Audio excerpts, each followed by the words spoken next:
Bom, olá a todos, sejam muito bem-vindos ao canal O Refúgio do Conhecimento.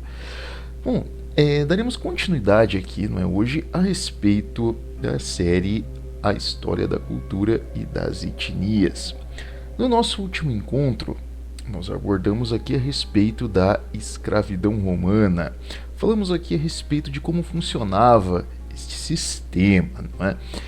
Fazendo um paralelo justamente aí aos relatos atuais, digamos, né, aos estudos atuais, para mostrarmos, né, que muitas das narrativas elas são errôneas ou mesmo equivocadas aí a respeito de como funciona o próprio sistema de escravidão em si, como que a escravidão se desenrolou, né, durante aí os séculos, né, justamente mostrando que ela não se inicia por questões raciais ou, enfim, aparentes do ser humano, e sim por questões talvez étnicas ou mesmo por conquistas em batalhas ou mesmo escravidão cativa de guerra e outras consequências que vão levar à escravidão das pessoas. Por exemplo, no caso de Roma, inicialmente, a qual, digamos, um dos exemplos mais latentes aí na sociedade antiga, que vem a ser aí a questão da escravidão sistematizada, né, dentro da sociedade, isso pode ser aí refletido, né, em relação a Roma. Falamos também a respeito de como funcionava a questão do entretenimento,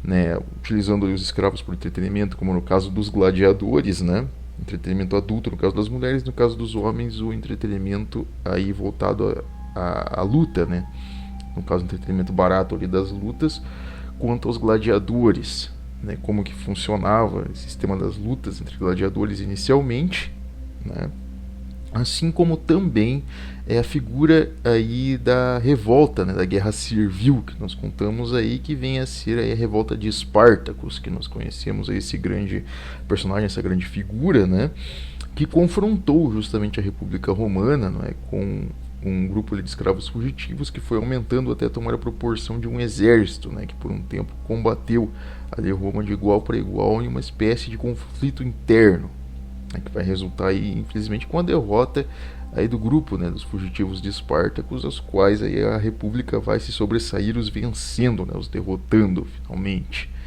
né. E hoje nós vamos falar aí a respeito desse desfecho, né, de 3 indivíduos ali que estiveram entre essas campanhas que combateram Espartacus, né, esses 3 indivíduos que irão se destacar aí dentro da República de Roma e que futuramente irão aí formar o que nós vamos conhecer como primeiro triunvirato, né, que vão ser estes indivíduos: Pompeu, né, os principais políticos romanos do período, né, Crasso, que foi aí talvez o principal comandante, né, que combateu Espartacus de igual para igual, além de ser um grande conciliador, né, um indivíduo estável dentro da República, assim como o jovem e bufão Júlio César, né, um exímio aí tenente militar aí da legião, que vai subir de cargos até chegar aí a ser um dos grandes comandantes, inclusive pretores aí de Roma, né, e cujo desfecho aí vai ser aí, digamos, um dos principais personagens de Roma, senão aí talvez o principal líder romano, né, talvez uma das figuras mais icônicas da própria história, né. Então nós vamos falar justamente a respeito desses 3 indivíduos no nosso encontro de hoje. Então peço que desde já deixem o seu like aqui no nosso canal, né, e vamos iniciar aqui o nosso vídeo. Bom, após as guerras servis, Roma ela testemunhou a ascensão de 3 indivíduos icônicos, né. O primeiro desses indivíduos, nesse caso Pompeu, né, ele havia sido aclamado como o herói que findou com a revolta dos escravos. Olha só que interessante, como nós falamos no nosso último encontro, né? Pompeu ele se sai aí a figura vitoriosa, né, contra, no caso da guerra servil, né. Sendo um dos principais oligarcas patrícios, ele acumulou enormes poderes dentro do Senado romano, além de se aliar a grandes políticos e filósofos do período, né? Como de exemplo o famoso Cícero. Então, Pompeu aí, ele alcança, digamos, uma grande influência dentro do Senado, o qual ele já tinha, né? Ele se torna aí talvez o indivíduo mais importante dentro do Senado, né? Na ala dos patrícios. Bom, o segundo, né, no caso Marco Licínio Crasso, ele também recebeu suas honrarias. O Senado, além de lhe prometer um consulado posterior, né, tornar aí cônsul, também havia lhe presenteado com o controle de várias divisões da legião romana, sendo a maioria disposta pelo norte da África, antiga Cartago, assim como também portos e regiões ali próximas à Síria, já vamos dizer assim, nas cercanias da Península do Sinai, né, qual ele também controlaria. Quanto a Júlio César, sua fama por entre os oficiais, né, da legião ela se estendia à medida em que circulavam rumores de que seu nome seria indicado para o cargo de pretor das forças da Gália e da Hispânia, o que o faria certamente um dos principais comandantes da legião romana. Então, a essa altura da história, vamos dizer assim, cada um desses indivíduos ele vai acumular um poder surpreendente até mesmo por período, né? Pompeu ele já era uma figura, vamos dizer, de destaque, né, dentro do Senado, porém, digamos que vamos dizer assim, essa vitória, né, nas guerras civis o vai fazer com que ele, digamos, aí se torne uma das principais figuras mais proeminentes, né, de maior prestígio dentro do Senado e de maior poder, né? Inclusive aí financeiramente sendo um dos principais patrocinadores aí do expansionismo romano no período, né? Quanto a Crasso, vamos dizer que ele consegue, entre aspas, vamos dizer, aquele reconhecimento que ele queria dentro da política romana, conseguindo o consulado, né, sendo um dos principais cônsules e também um indivíduo ali o qual ele, vamos dizer assim, vai ser uma espécie de mediador, de conciliador ali, né? E além dele, o próprio Júlio César, o qual, vamos dizer assim, foi alcançando patamares ali desde as guerras civis, começou a ganhar proeminência ainda maior dentro do meio militar da legião romana, se tornando talvez o principal comandante. Então, tanto a Gália quanto a Hispânia possuíam uma grande população e os principais contingentes militares de Roma. Então, estrategicamente, ele acaba se tornando uma espécie de, por um acaso até do destino, ele acaba se tornando um dos principais comandantes romanos. Então, eles têm esses três, eles ganham esse destaque, né, como ali agentes de maior poder dentro de Roma, né? Bom, e um fato que faria com que uma nova estrutura de comando surgisse ocorre no mesmo período em que estes indivíduos se destacam. Durante o consulado de Cícero, que era inclusive um filósofo, né, principal filósofo estoico, um indivíduo aí bem, digamos, de destaque nesse período, né, um dos principais filósofos do período, inclusive, a dita conspiração de Catilina ocorre. Os populares, né, no caso ali, parte da população ali, insatisfeitos com o tratamento dispensado a eles por parte do Senado, né, não se importava muito com a população, aliam-se com indivíduos da Assembleia, no caso ali políticos menores, né, a fim de forçar mudanças nas leis, assim retirando parte do poder militar das mãos dos oligarcas romanos, que era o que eles queriam nesse caso. Dentre estes indivíduos conspiradores, destacava-se, né, o político Lúcio Sérgio Catilina, por isso o nome da revolta, né, de Catilina. Muitos poderiam compará-lo, ao menos em uma visão rasa, né, ali, vamos dizer assim, uma visão rasa, ali, uma visão momentânea, né, com o ímpeto dos irmãos Graco, né, talvez fazendo um paralelo ali com os irmãos Graco. Porém, né, diferentemente destes, o Catilina, além de ser uma espécie de populista, ele era um exímio demagogo, né? O Catilina ele não era lá um indivíduo que estava muito preocupado com a população, ele queria poder para ele, né? Ele era um político, inclusive. Sua intenção desde o início era eliminar alguns dos integrantes do Senado, os quais poderiam utilizar de força militar para obstruir qualquer revolta. Desta forma, né, o Catilina ele tinha como ambição tornar-se uma espécie de tirano, estando sob a liderança de todos os domínios romanos. Olha só, a vontade dele, o ímpeto dele era esse, né, conseguir solapar o Senado, vamos dizer assim, utilizar essa força popular para solapar o Senado. Porém, até aí ele era visto como um herói, uma espécie, né, de possível herói popular, né, o Catilina. Sendo assim, na cidade de Fésulas, no interior aí da Península Itálica, né, ele organizou uma milícia a qual seria utilizada em seu plano. Porém, aí, por volta de 63 a.C., o cônsul Cícero, por meio de informantes, descobriu sobre a conspiração que se organizava e, obviamente, ficou irado com isso. Conseguindo o apoio massivo do Senado, Cícero lhe enviou um grupamento da legião para eliminar Catilina e os revoltosos, né, em um verdadeiro massacre. Nesse momento aí Cícero ele não foi nada ponderado, nada filosófico, ele mandou, vamos dizer assim, ali a legião sentar a pua mesmo ali nos revoltosos, nos conspiradores, né? E tal ofensiva acabou por favorecer o Senado como elemento estabilizador, desacreditando assim a imagem do populismo quanto à vida pública. Porém, esta exibição de ego, inclusive de força, né, por parte do Senado, assim como uma concentração ainda maior de poder, faria com que a população novamente buscasse um herói a fim de solapar os desmandos dos oligarcas. Então chega numa altura em que, obviamente, essa vitória aí de Cícero, né, em cima desses conspiradores, inclusive do próprio Catilina, né, acaba por, digamos assim, dar uma maior legitimidade ao Senado e ao mesmo tempo concentrar a ele também um poder maior. Então isso acabava por, digamos, amedrontar ainda mais a população. Então a população começa a querer buscar um herói, né, alguém que pudesse, vamos dizer assim, ser um elemento ali a fim de estabilizar esse poder, a fim de retirar, né, no caso do Senado, toda essa concentração ali de ganhos, de poder, de influência, enfim, que estavam tendo, né, inclusive forçando ali a própria população, né.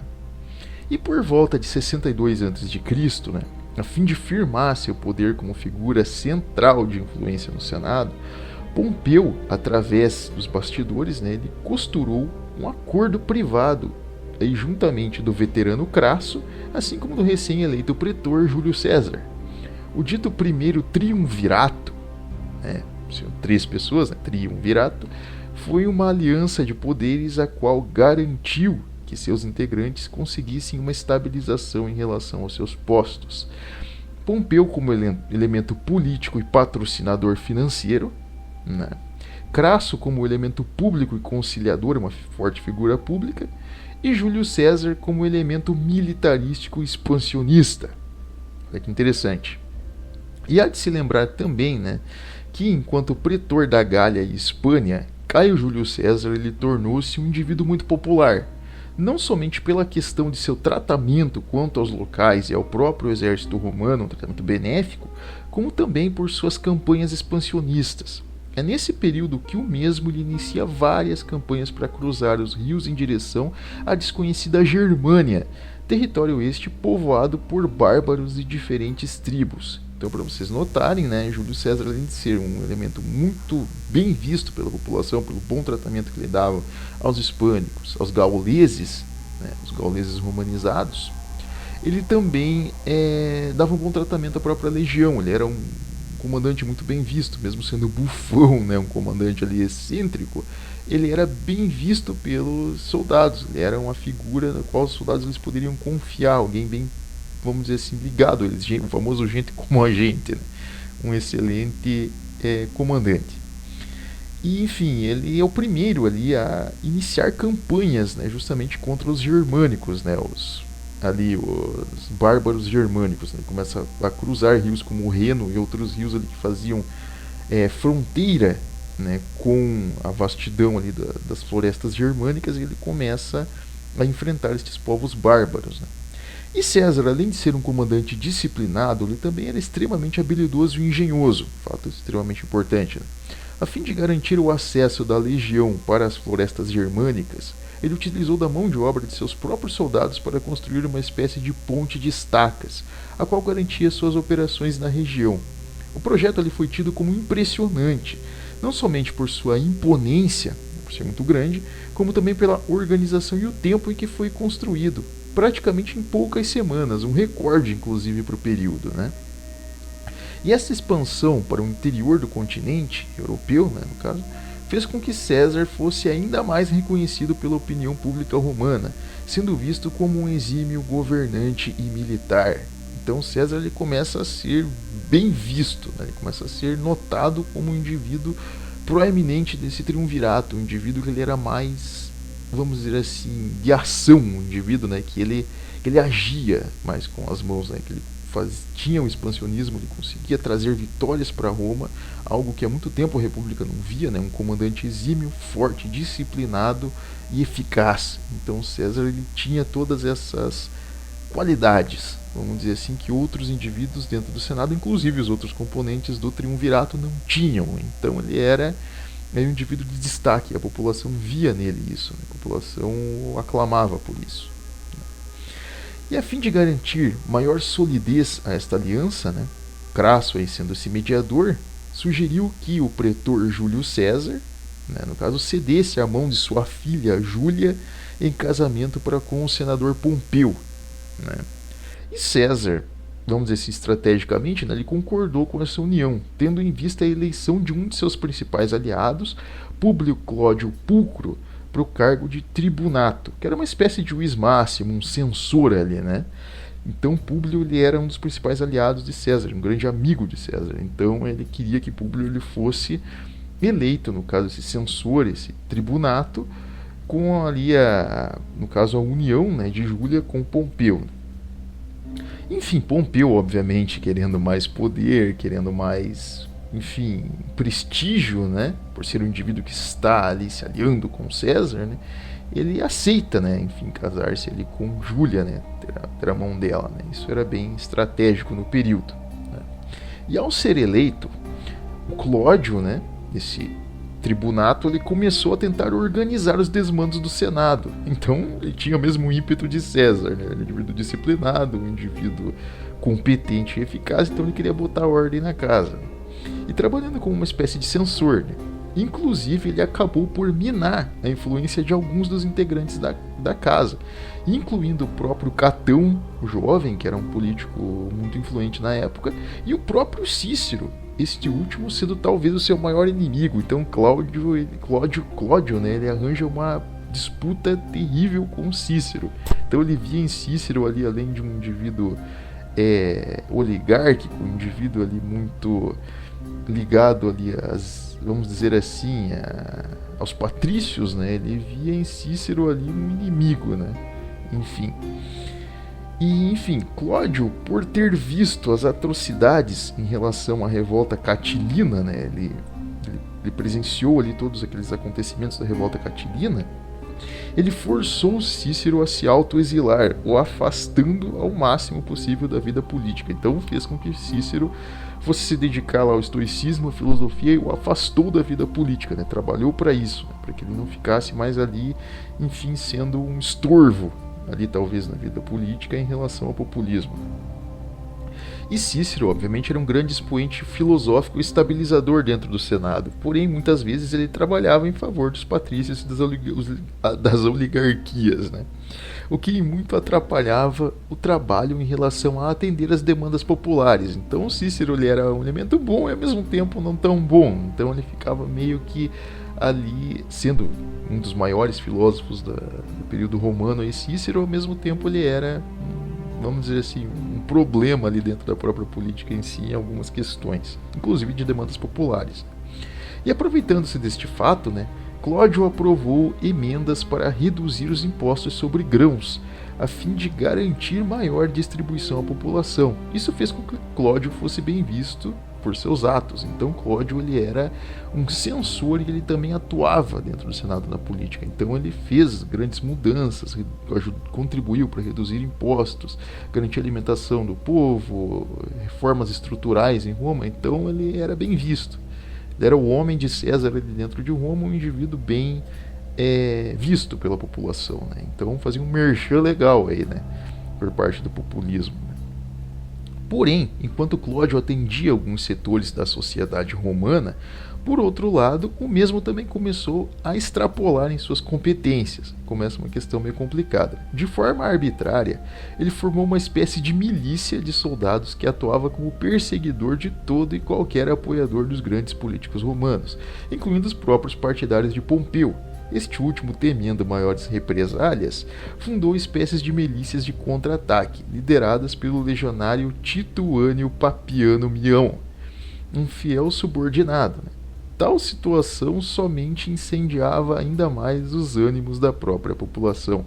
Então o que, acontece? Chega nesse ponto em que no caso ali, o Clódio, né, ele se extrapola das funções dele, né? Então ele começa essa questão de força, de exercer essa força organizadora, começa a subir na cabeça dele. E, enfim, tá certo que na política existem pessoas que não prestam, indivíduos que, digamos, gostam de, enfim, ali estar juntos, né, de corruptos, de indivíduos ali com poder para também receberem suas benesses, né?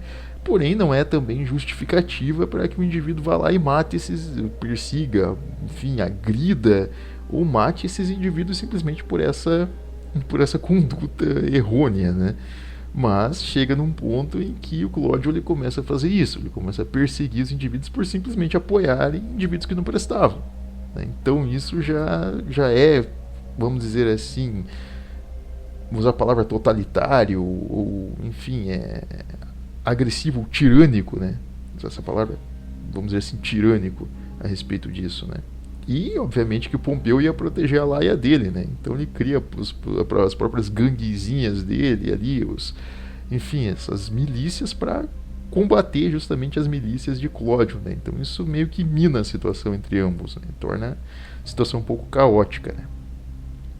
E há também de se destacar como ponto principal, né, que a população ela tinha uma opinião clara a respeito dos integrantes do triunvirato. Olha que interessante. Pompeu ele era visto como um indivíduo arrogante, egocêntrico e muitas vezes mesquinho, o qual trabalhava somente em favor das oligarquias. Este mesmo jamais cedia a reformas sugeridas por Clódio e outros indivíduos importantes, o que o transformava em uma espécie de burocrata que desconsiderava as querelas populares. Pompeu, na realidade, ele era o famoso estorvo, ele era o famoso peso de papel, ele ficava em cima dos projetos e não deixava que eles passassem à frente, que a população tivesse benesses, enfim, que o Senado fosse mais ligado à população. Então ele era um autêntico oligarca, né? Extremamente fechado no seu grupo ali de indivíduos que muitas vezes estavam mais ligados aos seus próprios interesses e, enfim, não estava nem aí para a população, né? Então ele era muito mal visto, ele era, vamos dizer assim, um espelho, literalmente o símbolo dessa podridão oligárquica, digamos, era Pompeu. Vamos dizer assim, tanto que nós usamos até hoje, né? Nos dias de hoje nós usamos essa palavra pomposo, um indivíduo que se, enfim, se gaba, aquele indivíduo que é egocêntrico, aquele indivíduo que chega, digamos, achando-se acima dos outros, né? Aquele indivíduo pomposo. Então, tudo isso tem, essa expressão, né? Essa palavra tem a ver com Pompeu, né, esse indivíduo que, enfim, simbolizava toda essa podridão da oligarquia romana, era ele. Olha que coisa, né? Enfim, e Crasso, né, por sua vez, era visto como um bom conciliador e político habilidoso, porém sua atuação era meramente rasa, o fazendo não ser visto como uma figura de destaque. Então Crasso ele era uma boa figura, uma figura competente, uma figura estabilizadora, porém ele era aquele sujeito que ele era muito morno em relação à sociedade romana. Ele conseguiu o que ele queria, o reconhecimento político, né, após guerras civis, ele se torna ali um indivíduo, vamos dizer assim, conceituado, um indivíduo ali respeitado, mas ele só trabalhava ali para conciliar, um sujeito bonachão que ficava ali conciliando, né, as ações ali entre populistas e o Senado ali, né, assembleias populares ali meio que sendo uma figura, vamos dizer assim, ali de equilíbrio, né, mas vamos dizer assim que ele não tinha todo aquele reconhecimento popular, né, ele ficava mais no bastidor. Por outro lado, né, no caso César, pelo contrário, ele era um indivíduo bufão, confrontador, o que realmente ressoava a linguagem dos populares. Ele prezava justamente pela disciplina e pela organização, assim como buscava ter um tratamento mais atencioso quanto à plebe e os pequenos oligarcas. As pessoas viam nele um líder, mesmo este não sendo até o momento. Então César ele era aquilo que o povão queria.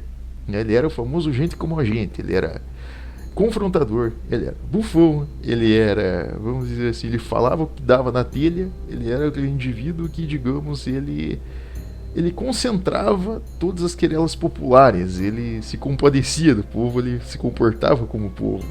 De alguma forma, vamos dizer assim, e o Senado, vamos dizer assim, não o repelia, né? Não travava porque ele tinha um poder militar muito grande nas mãos, né? Que o acaso do destino o fez ser ali um pretor, né?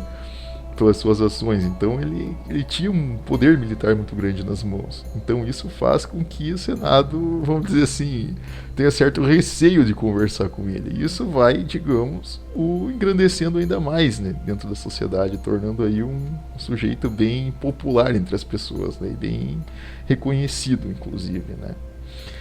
Bom, e o ponto de ruptura, né, com a estrutura do próprio triunvirato em si, ele acontece em 2 episódios fatídicos, prestem atenção.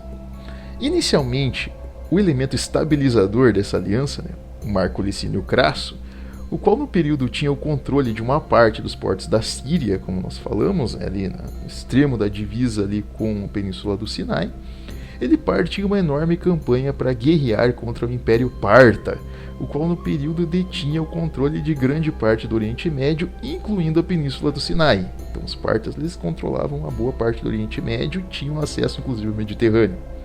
Um dos principais aliados de Roma, o rei fantoche da Armênia, Artavasdes II, esse indivíduo muito importante, Artavasdes ele forneceu cerca de 40 mil soldados para apoiarem a expansão romana. Mas, sendo um sujeito mais de idade, mais velho, mais sábio, inclusive, né, mais conhecedor das coisas, de forma sábia, esse velho rei aconselhou o comandante romano a cruzar o território da Armênia com seus homens, tornando ali uma rota mais curta, alta e acidentada, a fim de proteger as tropas de um contra-ataque frontal. Então, olha só, o Artavasdes ele era um sujeito ali da região da Armênia, ele conhecia esses limites de divisa entre o continente europeu e ali o Oriente Médio. Ele conhecia toda a topografia da região e ele fala, olha, siga por esse caminho, você vai ter uma visão privilegiada, você vai estar protegendo o seu exército, e enfim, você vai garantir a expansão romana e o domínio romano sobre a região dos partas. Crasso, né, por sua vez, olha só o que acontece, né, sempre sendo orgulhoso, teimoso, enfim, um indivíduo que se gabava até um pouco ali do seu conhecimento, ele nega a oferta do rei.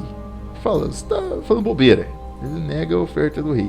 E somado a milhares de legionários, ele cruza o rio Eufrates, né, apostando completamente em sua audácia. Então ele vai para o território descampado, atravessa o rio naquela vastidão toda aberta, felizão da vida, achando que a sua estratégia ali, digamos, de meio que falange, meio misturada ali com aquela estratégia de legião romana ali, iria dar um jeito de derrubar os partas, né? Iria conseguir esse feito, né? Que eu faria ser mais reconhecido ainda do que ele já era. Porém, o que acontece? Olha que situação, ele aposta na audácia e o que ocorre? Porém, Crasso ele contava somente com forças de infantaria a pé, né? Um exército a pé. Enquanto que o Império Parta, conhecedor das pradarias e das vastidões ali do Oriente Médio, treinava seu exército do combate rápido montado, utilizando, né, no caso de arqueiros. Então eram soldados montados a cavalo e que utilizavam arcos ainda de precisão. Olha que coisa interessante. Crasso ele não somente cometera o maior erro de sua vida, que nós lembramos até hoje. Nós temos também essa expressão, né, quando uma pessoa comete um erro absurdo, um erro talvez assim ridículo, né, que nós podemos dizer como um erro crasso, né, que a gente chama. Crasso ele comete esse maior erro da vida dele, como também condena as suas forças a serem massacradas pelos partas, resultando em uma enorme derrota, além de sua própria morte. Então Crasso ele não comete o maior erro, não somente comete o erro mais estúpido da vida dele, como também condena a própria vida dele e dos soldados dele a serem eliminados pelos partas, né? Olha que coisa engraçada. E tal fato abalou profundamente a República, né? Assim como privou as oligarquias e a população geral de uma voz que buscava a estabilidade. Então começa aí um barril de pólvora, um caos, porque não tem mais aquela pessoa que organiza a situação, que estabiliza, enfim. Ao mesmo tempo, a filha de César, Júlia, ela acaba por morrer durante o parto, né? O que deixa ali Pompeu viúvo e assim destrói qualquer tipo de aliança entre os dois membros remanescentes da aliança. E daquele momento em diante, né, O poderoso senador ele iniciaria uma campanha na política interna a fim de conseguir o maior apoio possível dos demais senadores e políticos, com o objetivo de minar qualquer ação por parte de Júlio César. Então Pompeu era bem estratégico nesse ponto, né? Bem espertinho, né? De organizar para poder se fortalecer perante o inimigo dele, né? E esta manobra de Pompeu ela acaba por utilizar de corrupção e suborno, além de atos criminosos como o assassinato de Clódio pelas mãos de Tito Milão. Então ele manda lá, enfim, o seu capacho ir lá e dar um jeito no Clódio, né? Que era talvez aí a principal figura aí, a mando de Júlio César, né, dentro do Senado. Então Pompeu ele começa a utilizar de corrupção, começa a comprar senadores ali romanos, começa a comprar indivíduos da política para poder ter uma manobra a fim de se fortalecer e se blindar quanto a Júlio César, né, ou quanto a qualquer outro que pudesse, enfim, interferir nos interesses dos patrícios ou dos oligarcas romanos ali, né? E tais atitudes grotescas e bizarras elas chamaram a atenção de César. Sendo comandante com a maior fatia das legiões romanas, ele utilizou de sua força para conduzir um ultimato ao Senado romano em cerca de 49 a.C., com a ordem para cessarem com as manobras. Então, para parar com a corrupção, para parar com todos aqueles desmandos, né, e se preocupar com a população. Façam o seu trabalho e parem com isso, dando um ultimato para vocês pararem com esse tipo de coisa. O Senado, por sua vez, né, arrogante como sempre, prepotente, arrogante, enfim, estúpido como sempre, ordenou que César entregasse seu comando imediatamente, sob pena de se tornar um inimigo da República. Então o Senado partiu para cima também, né? Nós somos poderosos, arrogantes, somos fortes, somos, enfim, poderosos, enfim, e a gente não vai seguir o que você está falando e vamos continuar aqui fazendo manobras aqui para se blindar de você. A fim de garantir que sua vontade, né, prevalecesse, o Senado lhe cedeu a Pompeu o comando no caso das tropas romanas, né, que permaneciam na Península Itálica, fazendo dele uma espécie de ditador. Então quando pensam, Júlio César, ele se torna o primeiro ditador, um indivíduo ditatorial? Não. Quem instaura a ditadura em Roma é Pompeu, na verdade, né? Até porque o Senado ele abre mão do poder dele, vamos dizer assim, de principal, né, o poder ali dele de comando, e passa para, no caso, para Pompeu, né, para que esse pudesse criar uma união militar ali, uma força militar para combater Júlio César, né, enfim, para proteger os seus interesses ali e a população que seja usada como massa de manobra na história, né, enfim.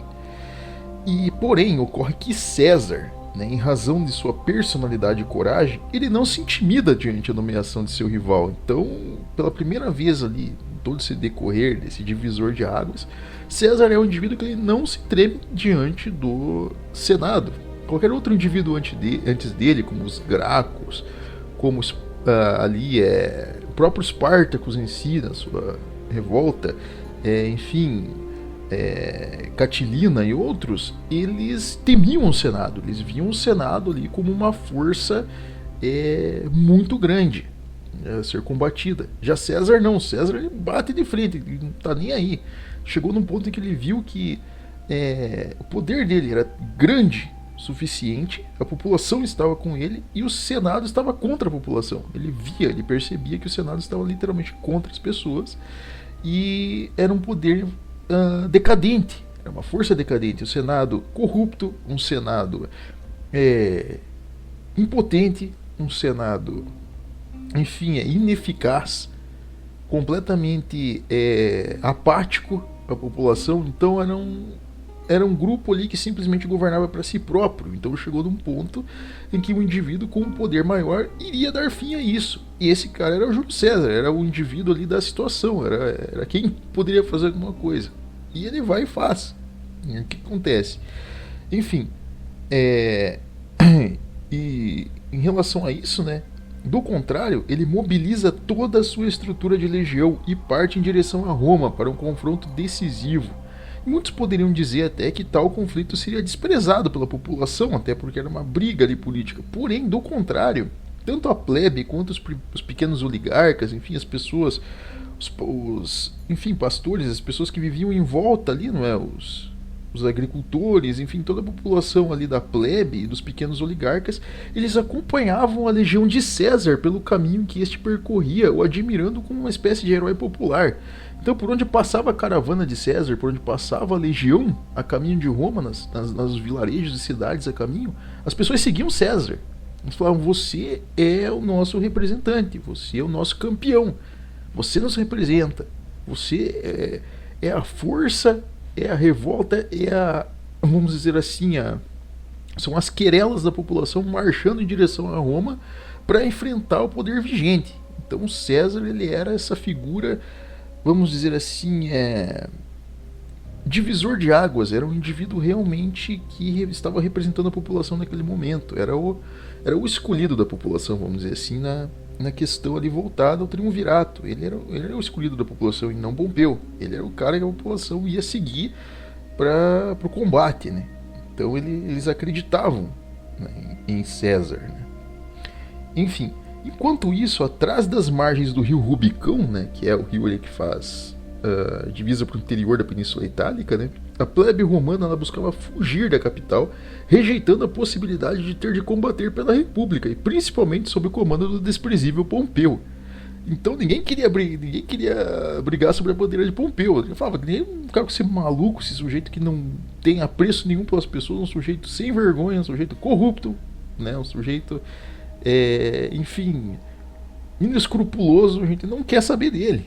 Então ele que fique a sorte dele. Então o povo começou a fugir de Roma para não ter que ser chamado para combater pela bandeira dele, né? Tanto cidadão romano quanto bárbaro, quem fosse ali de passagem, ninguém queria ficar em Roma para ter que ser puxado ali pelo Pompeu.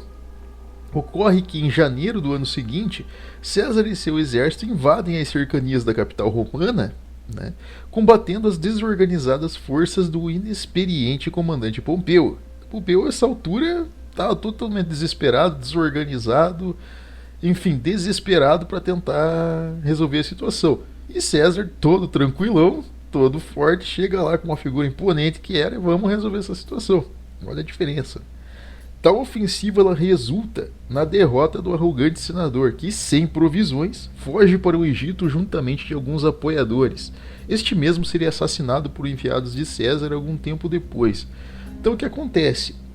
Pompeu, o fim dele é tão ridículo quanto a própria vida, vamos dizer assim. E vamos dizer assim, a gente pode utilizar como exemplo, ele é o espelho de todo o político corrupto, ineficaz e, enfim, o famoso malandro, né? O sujeito ali soberbo, aquele sujeito sem, enfim, uma conexão com a sociedade, aquela pessoa que vive pelos seus próprios interesses, né?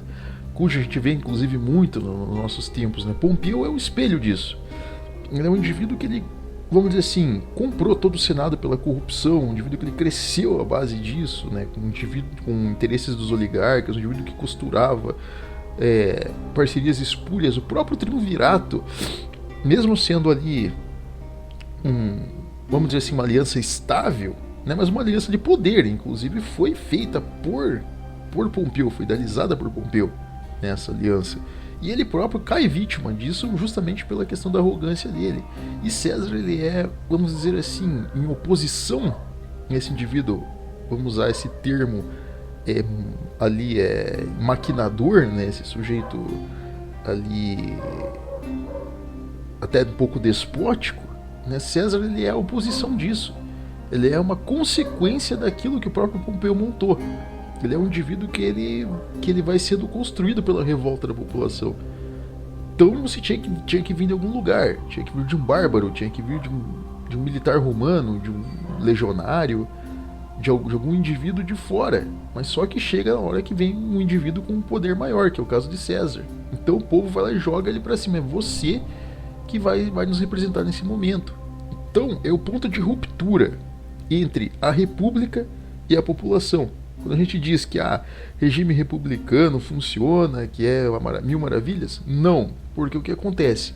Uma república, se ela não é muito bem ancorada sobre uma aristocracia, não uma oligarquia, uma aristocracia, pessoas preparadas para realmente estarem naquele lugar, naquela situação, que foram educadas desde o início para estarem naquela situação, então esse regime está fadado ao fracasso. E no caso da República Romana é, vamos dizer assim, a cereja do bolo nessa questão. Porque o que acontece? São indivíduos que eles eram oligarcas, vamos usar o termo popular, de atualmente, filhinhos de papai, indivíduos que, digamos, não tinham nenhum apreço pela população, pessoas que vieram, inclusive, da população. Aqui cabe esse termo para, vamos dizer assim, desmistificar muitas narrativas atuais de que não sei o que, são classes diferentes e pobre e rico. Não, tinham indivíduos que vinham da plebe e criaram sua própria oligarquia dentro das assembleias. Então eles compactuavam junto dos patrícios da mesma situação. Eles viviam na mesma bonança, da mesma corrupção, mesmo distanciamento da população. De onde eles vieram, eles desprezavam. Então a população ela vivia numa situação de miséria, uma situação terrível, uma situação assim que o povo tinha uma benesse um tempo, depois isso lhes era tirado. Então o Senado sempre se solapava em cima disso. Então, quando a população precisava recorrer à justiça, por exemplo, não era atendida, sempre os patrícios eram atendidos, os oligarcas, os indivíduos das gens fortes, então dessas ramificações fortes eles eram atendidos, enquanto a população que sofra. Então o povo começou a se revoltar com isso, começou a se distanciar e ver que isso era um regime falido. Nunca disseram que, pelo menos o povo, as pessoas que viviam no período, ou relatos, enfim, nunca disseram que a República Romana era algo bonito, ou perfeito, ou você vê assim, no caso, como a gente pode dizer assim, uma comoção em relação à queda da República Romana. Isso não existe em Roma, você não vê. Pelo contrário, a população ela aclama quando chega um Júlio César, quando chega um indivíduo autoritário, um indivíduo com poder, um indivíduo com agressividade, com punho firme. O povo agradece que o cara ele vem, aclama o cara, jogam louros pro cara quando ele entra em Roma. Então eles querem que César ele seja o líder deles. Então eles desprezam o Senado, eles falam isso aqui é um sistema corrupto, falido, fracassado de pessoas que se preocupam somente com seus próprios interesses. Ponto final. Não tem essa situação de você dizer que o indivíduo era bonzinho, que não sei o que, algum tipo de narrativa. Não. Findaram com isso. Então César ele é vamos dizer assim, o símbolo disso. E detalhe, ele vai se tornar não só um símbolo naquela situação, mas como vai ser em relação a Roma, antes aí dos grandes imperadores, que vão surgir outros imperadores tão incríveis quanto, que podemos até abordar a respeito futuramente, mas César, para esse período, esse divisor de mundo antigo, ou a gente pode chamar aí de mundo moderno, essa divisão de águas, César é o principal elemento, tanto que a gente vai falar a respeito disso, inclusive. César ele se torna um símbolo, justamente por ele ser um indivíduo que ele põe fim a um sistema que hoje muita gente se vangloria de ter, que é a República. Então ele é um dos indivíduos mais aclamados na história por pôr fim à República. Então olha que coisa engraçada, Mas enfim, com toda com essa derrota de Pompeu, enfim, a queda ali desse sistema, vamos dizer assim, essa força ali no caso da República, César ele foi recebido em Roma como um grande herói e uma grande personalidade. A população ela via nele, no caso, o seu campeão, aquele qual traria a ordem para um território banhado em caos.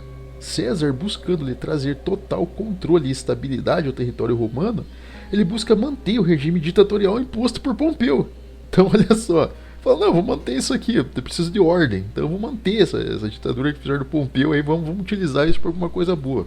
Então, olha a mente dele. Porém, ele retira o poder das mãos da oligarquia do Senado. Então ele fala, aqui não tem poder patrício, de oligarca, aqui não, a gente vai reorganizar a sociedade romana. A gente vai reorganizar essa situação aqui. Então não tem poder de oligarca e não tem poder do Senado aqui. Acabou. Ele fala isso, o patrício não manda mais. Isso que Júlio César ele mostra. E como sabia que não podia dissolver, no caso o Senado em si, acabar com a estrutura do Senado, ele opta por dobrar o número de cadeiras na casa, ocupando-as com subordinados da legião e aliados locais. Então ele contrapõe o poder. Então, não posso tirar vocês daí, mas agora vocês são de escanteio, vocês são aí a ralé do Senado agora. Agora eu coloquei um outro grupo que vai fazer frente a vocês e vocês são minoria, então fiquem aí. Olha a mente dele, né? Além disso, César ele concentrou para si o cargo de censor, impedindo quaisquer manobras por parte de um Senado revoltado. Então ele era o ditador e o censor também. Então ele fazia a censura do Senado. Então se o indivíduo era sem vergonha, era lá pensando em organizar um golpe, uma revolta para derrubar o César, no caso, para dar um jeito ali colocar de volta a oligarquia no poder ou algo assim, e os dias estavam contados, não tinha como. Sendo assim, para o total vislumbre, né, da população romana, César ele não somente reduziu tributos e impostos, muitos inclusive, né, como também garantiu maior comércio e acessibilidade a produtos, fazendo com que a população romana tivesse um período maior de bonança. Então, imagine, você reduz o imposto sobre a alimentação daquele povo, ajuda na questão de infraestrutura, no comércio, distribuição de produtos, né, entre as províncias do Império, né, entre as regiões diferentes do Império, ele se torna realmente um herói, um indivíduo aclamado pela população. Então o povo adora aquilo ali, né, vê aquilo ali como algo impressionante. É um período de bonança, um período bom para as pessoas. Então eles falam, foi César que fez isso, não foi o Senado que fez isso por mim, foi ele. Então ele é o meu líder. Olha a situação, né? Enfim, e além disso, sendo um comandante militar, né, César tinha como meta, inclusive, organizar uma campanha de expansionismo tal como feita contra o sul da Germânia, mirando o interior do Oriente Médio, alcançando assim o coração do Império Parta, talvez o maior rival de Roma no período. Olha só, ele tinha essa mente de vingar lá, no caso, o Crasso, enfim, e enfrentar, no caso, os partas. Ele tinha esse projeto em mente, expandir o Império Romano, inclusive por Oriente Médio.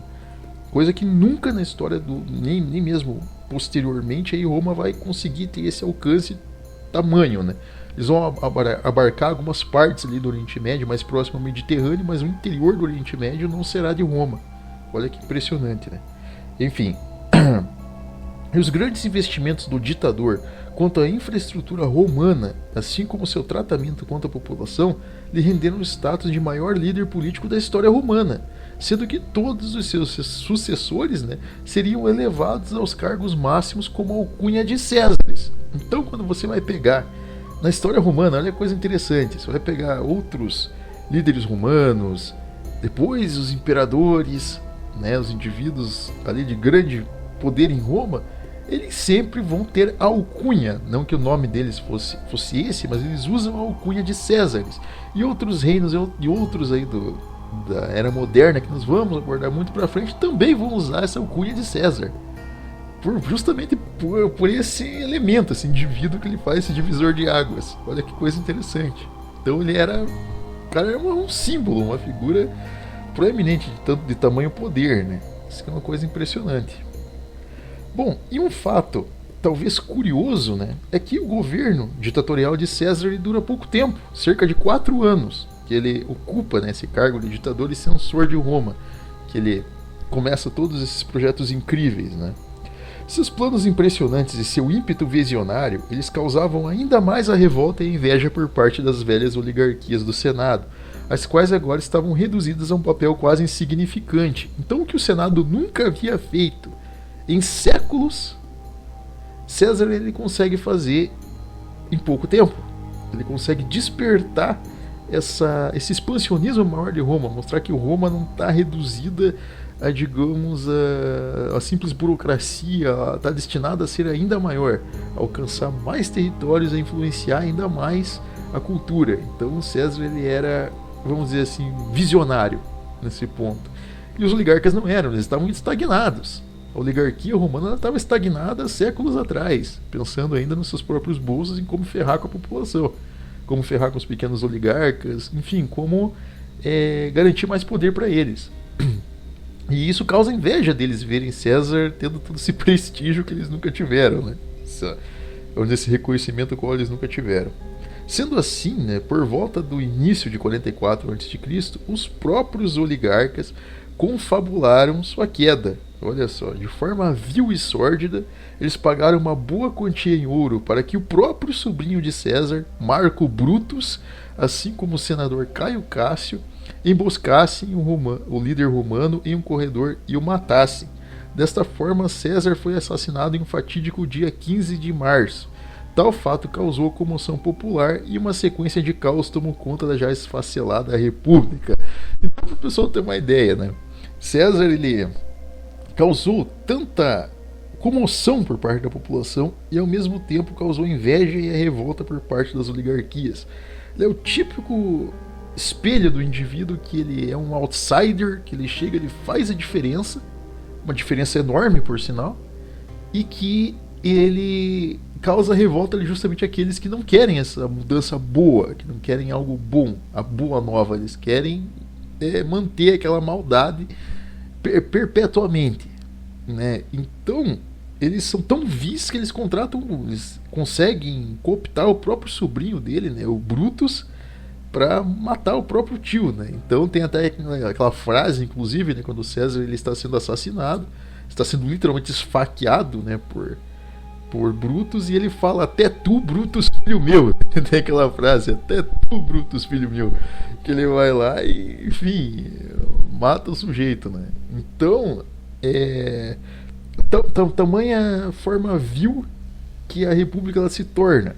Você vê como uma pessoa, isso é um retrato fiel de quando uma pessoa não é preparada para aquilo, de quando uma pessoa não está preparada, não somente intelectualmente, mas de forma espiritual, de forma, vamos dizer assim, moral, ou seja, enfim, de forma ali ética. Uma pessoa não está preparada para aquele cargo, ela não foi educada para aquilo.